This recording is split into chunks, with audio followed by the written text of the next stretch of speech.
नमस्कार, मैं हूँ आपके साथ ज्योति कश्यप। आपको बता दें, सारण जिले के माजी में यूथ कांग्रेस के द्वारा मतदाता सूची से नाम हटाने और बेरोजगारी के खिलाफ सरकार पे आरोप लगाते हुए निकाला गया विरोध मार्च। आपको बता दें, इस विरोध मार्च में सैकड़ों की संख्या शामिल रही। आपको बता दें, यूथ कांग्रेस ने सरकार के ऊपर ये आरोप लगाया है कि वो ये मतदाता सूची से नाम हटाने को लेकर कि वो वोट चोरी करने का कार्य कर रहे हैं, मगर हम सब ऐसा नहीं होने देंगे। उनका ये कहना है कि जिस वोटर लिस्ट के आधार पे लोकसभा का चुनाव हुआ था, उसी वोटर लिस्ट के आधार पे विधानसभा का भी चुनाव होना चाहिए। आपको बता दें, इस विरोध मार्च के बाद यूथ कांग्रेस के बिहार प्रभारी उन्होंने क्या कुछ कहा इस वीडियो में। नेताओं ने बिहार के विधानसभा में मजबूती से किया और देश में आदरणीय राहुल गांधी जी ने पिछले 2 दिन से बिहार की जनता के लिए आवाज और लड़ाई, उसी को ध्यान पे रखते हुए आज सारण जिला युवा कांग्रेस ने एक जागरूकता संवाद कार्यकर्ताओं के साथ ये कार्यक्रम रखा था। ये कार्यकर्ताओं को जागरूक किया गया है, इनको बताया गया है कि इनका अधिकार कितना इंपॉर्टेंट है, क्यों जरूरी है, और जनता के बीच में आज यहाँ से जाने के बाद ये जाएंगे और हजारों लोगों को जागरूक करेंगे। जरूरत पड़ी अगर बीएलओ और चुनाव आयोग अपने इस कार्य प्रणाली को बंद नहीं करता है तो सड़क पर उतरना पड़ेगा, उनको घेरना पड़ेगा, उनके सामने बैठकर नाम ऐड करवाना पड़ेगा, लेकिन एक भी बेरोजगार, मजबूर, गरीब का नाम वोटर लिस्ट से नहीं हटने देंगे। ये संकल्प हम लेकर बिहार में, पूरे बिहार के दौरे पर निकले।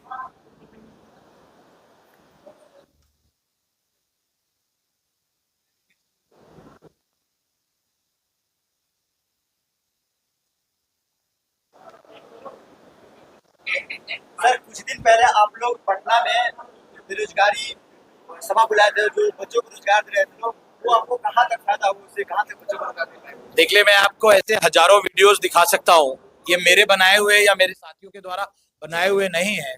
ये वहां पर आए हुए युवाओं ने खुद वीडियो बना के पोस्ट डाला है कि उन्हें नौकरी मिला, उन्हें जॉब मिला। वो राहुल गांधी का धन्यवाद करते हैं, कांग्रेस का धन्यवाद करते हैं कि विपक्ष में होने के बावजूद भी उनकी तकलीफों के बारे में पार्टी ने सोचा और एक रोजगार मेला का आयोजन किया, जिसमें कई लोगों की समस्याओं का समाधान हुआ है। तो ये साफ साफ दिखता है कि किस तरीके से अगर आपकी इच्छा शक्ति है, आपके पास विजन है, तो आप युवाओं की ये जो समस्या है बेरोजगारी की, इसको खत्म करने के लिए पहल कर सकते हैं। तो सर, आए दिन बिहार में जो अपराध की घटना हो रही है, इस पर आप क्या कहना चाहते हैं? सरकार के जो नेता हैं, जो मंत्री हैं, मुख्यमंत्री हैं, निरंतर महागठबंधन के नेताओं के ऊपर ये आरोप लगाते आए हैं, गुंडा राज एक शब्द का प्रयोग करके। आज पूरा देश देख रहा है, पूरा बिहार देख रहा है कि गुंडा राज की परिभाषा अगर कहीं साबित हो रही है तो वो बिहार में हो रही है। सरेआम राजधानी में सैकड़ों मर्डर हो रहे हैं। बिहार के ऐसा कोई कोना नहीं बचा है जहां हत्या को अंजाम नहीं दिया जा रहा, लूट को अंजाम नहीं दिया जा रहा। लॉ एंड ऑर्डर के नाम पर सिर्फ और सिर्फ खाना पूर्ति हो रही है। सारी के सारे जो नेता और मंत्री रखे हैं वो अपने अपने क्षेत्रों में अपने अपने सत्ता को और मलाई लेने के लिए अपने अपने कार्य में व्यस्त है। तो बिहार की जनता के बारे में सोच कौन रहा है? तो जो गुंडा राज आज से 20 साल 25 साल पहले जब महागठबंधन की सरकार थी, उस समय की बात ये लोग करते हैं। वो समय तो हमने जरूर नहीं देखा, लेकिन आज जो समय हम देख रहे हैं तो ये क्या है? अगर वो गुंडा राज वो कहते हैं जो कई युवाओं ने देखा ही नहीं, सिर्फ इन लोगों की वो भाषा है और बात है सरकार को बदनाम करने की, तो वर्तमान में जो स्थिति इस प्रदेश में का जो स्थिति बन रही है उसको क्या कहेंगे? तो गुंडा राज शायद इसी को कहते हैं। और सिर्फ बिहार नहीं, आज पूरा देश देख रहा है कि ओरिजिनल गुंडा राज कहाँ है। कांग्रेस को क्या लगता है कि कांग्रेस इस बार किस सीटों पर चुनाव लड़ने जा रही है? देखो, कांग्रेस अपनी तैयारी बहुत बारीकी से, बहुत सजग होकर, बहुत अच्छे से अपनी सीटों पे कर रही है।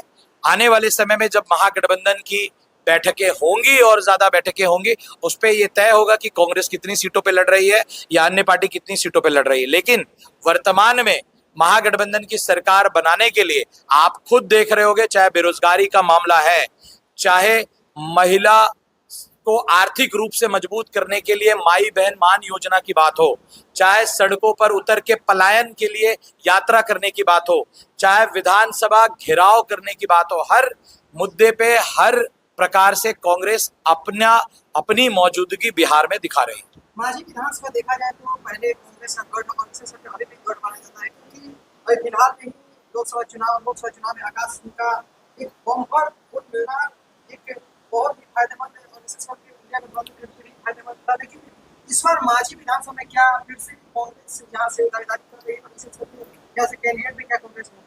देखिए, कांग्रेस के वरिष्ठ जनों ने, कार्यकर्ताओं ने, युवाओं ने, सभी ने मिलकर इच्छा जताई है कि कांग्रेस को यहाँ पे चुनाव लड़ना चाहिए और मैंने भी इस पे सहमति जरूर दी है। जिस प्रकार से उत्साह और ऊर्जा देखा है, उन्हें ये आश्वस्त किया है कि उनकी इस बातों को और उनकी इस मांगों को शीर्ष नेतृत्व तक जरूर पहुंचाऊंगा। मेरी जब भी आदरणीय प्रभारी जी से बात होगी और भी बिहार के पीसीसी प्रेसिडेंट, सीएलपी आदरणीय अध्यक्ष और शीर्ष नेतृत्व से जब भी चर्चा होगी तो मैं मांझी के विषय पे सारी बातें जरूर। क्या लग रहा है सर कि बिहार विधानसभा चुनाव और जब भी बात होती है सीएम चेहरा को लेकर आप लोग सीधा प्रयास करते हैं कि नेक्स्ट सीएम चेहरा तेजस्वी यादव होंगे, तो क्या इस बार क्या उसमें कुछ बदलाव हो सकता है कि सीएम कांग्रेस से भी हो सकते हैं, किसी अलग पार्टी से हो सकते हैं या कांग्रेस? देखिए, ये सारी बातें बाद की है जब हम सरकार बना लें, जब हमारे पास नंबर आ जाए।